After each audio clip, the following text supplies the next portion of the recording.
صل على سيدنا ومولانا محمد وعلى سيدنا علي وسيدتنا فاطمة وسيدتنا زينب وسيدنا حسن وسيدنا حسين وعلى آله وصحبه وبارك وسلم.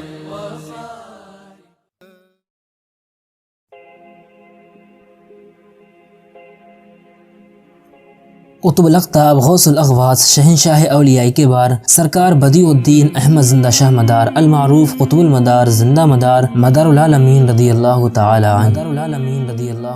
عنہ. جس طرح آپ کا فیض تمام اولیاء اعظام علماء اکرام و فضلاء اکرام و تمام بندگان خدا پر تھا، بس اسی طرح تمام بادشاہوں وزیروں پر ایک جیسا تھا. مثلاً حضرت میر صدر جہاں جو سلطان ابراہیم شرقی کے وزیر تھے، آپ نے سرکار قطب المدار سے نہایت خلوص و محبت کے ساتھ بیعت کی اور فیض مداری سے سرفراز ہوئے. حضرت میر صدر جہان کے دادا چنگیز خانی میں ترمذ سے دہلی آئے تھے. چونکہ دارالسلام بغداد جہاں خاندان بنی ہاشم کی خلافت تھی، وہ تمام شرفا کے قیام کا مرکز بھی تھا، اور نواحی بغداد اور اس کے قرب و جوار میں اکثر سادات اکرام مقیم تھے اور خلافت کی طرف سے سادات کے روزینے مقرر تھے. جب خلافت بغداد کو چنگیز خانیوں نے برباد کر دیا تو تمام سادات مختلف ممالک میں جا کر آباد ہوئے. چنانچہ کاکوری شریف میں تقیہ شریف کے سادات علوی بھی اسی زمانے میں ہندوستان آئے تھے. واقعی سادات بنی عباس کی خلافت تمام شرفا کے لیے دارالامن تھی. ان کے یہاں تمام بنی ہاشم کو وظائف ملتے تھے. اس سلطنت کے جانے سے تمام مسلمان پریشان ہو گئے. حضرت میر صدر جہاں رحمۃ اللہ علیہ کے والد بڑے عالم تھے. انہوں نے جون پور میں آ کر قیام کیا اور سلطان ابراہیم شرقی کی تعلیم ان کے متعلق ہوئی. جب سلطان ابراہیم شرقی برسر حکومت ہوئے تو میر صدر جہاں جو ہر طرح سے علمی قابلیت رکھتے تھے، ان کو منصب وزارت پر سرفراز فرمایا. حضرت میر صدر جہان کو علم باطن کے حصول کا شوق دامنگیر ہوا. یہ حضرت میر سید اشرف جہانگیر رحمۃ اللہ علیہ کی خدمت میں حاضر ہوئے اور بیعت کی درخواست پیش کی. آپ نے فرمایا کہ تمہارا حصہ یہاں نہیں ہے. ان قریب ایک عجیب و غریب بزرگ ہندوستان میں تشریف لائیں گے اور میں مامور ہوں کہ ان کو عرب سے ہندوستان لاؤں، تم ان سے ہی بیعت کرنا.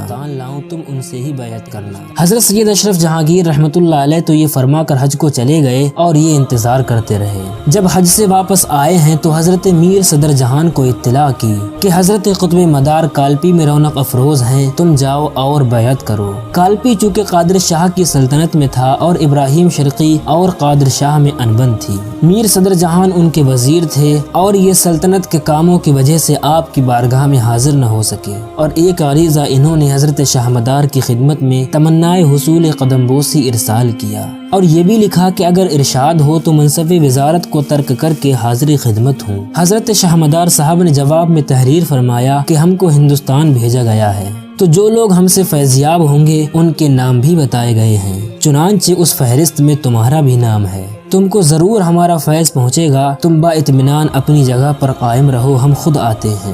جب یہ مژدہ حضرت سید میر صدر جہاں کو پہنچا تو اس قدر خوش ہوئے کہ اسی وقت بہت سا مال و دولت غربا و مساکین میں تقسیم کر دیا. خلاصہ یہ ہے کہ 1 لاکھ کا سرمایہ خیرات کر دیا.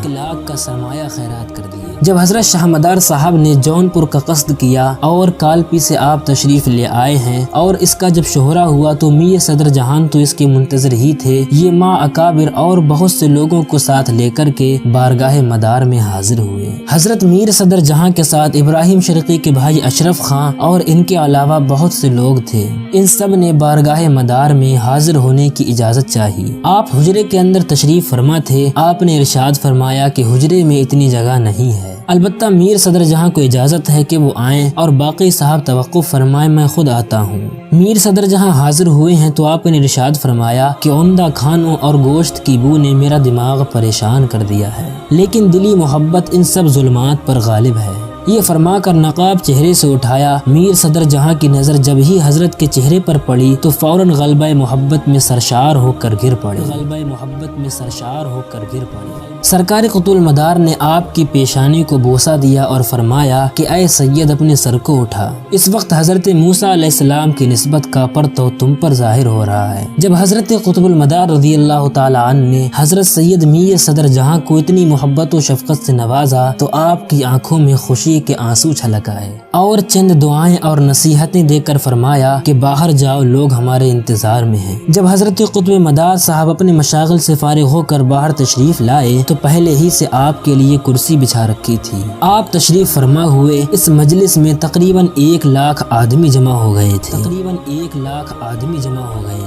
جب سرکار قطب مدار نے اپنا دیدار کرانے کے لیے نقاب چہرے سے ہٹایا تو سب کے سب سجدے میں گر پڑے۔ آپ نے فوراً نقاب ڈال لیا اور ایک حکایت بیان کی جس سے ہر شخص نے اپنے مطلب کا جواب پا لیا اور سب کے سب معتقد اور فریفتہ ہو گئے اور بیعت کر لی، اور حضرت میر صدر جہاں سبھی لوگ داخل سلسلہ ہوئے۔ جس روز انہوں نے بیعت کی ہے جو کچھ اپنے پاس تھا سب خیرات کر دیا اور ارادہ کیا کہ بالکل ترک و تجرید میں زندگی بسر کریں۔ تو سرکار قطب مدار نے فرمایا کہ تم کو دولت مند ہونے پر وہ ملے گا جو اوروں کو ترک و تجرید میں ملتا ہے۔ غرض آپ ایک عرصے تک جون پور میں حضرت شاہ مدار کی خدمت میں حاضر رہے۔ اس کے بعد جب حضرت مکن پور تشریف لے گئے تو یہ دستور رہا کہ ہر مہینے میں ایک روز مکن پور میں حاضر ہوا کرتے تھے۔ جب حضرت شاہ مدار کا وصال ہو گیا جب بھی برابر آپ کا یہی دستور رہا۔ آخر حضرت شاہ مدار کے وصال کے 3 سال بعد حضرت سرکار میر صدر جہان نے اس دنیا سے رحلت فرمائی۔ حضرت سرکار میر صدر جہان نے اس دنیا سے رحلت فرمائی۔ حضرت سرکار میر صدر جہان نے اس دنیا سے رحلت فرمائی۔ حضرت سرکار میر صدر جہان نے اس دنیا سے رحلت فرمائی۔ حضرت سرکار میر صدر جہان نے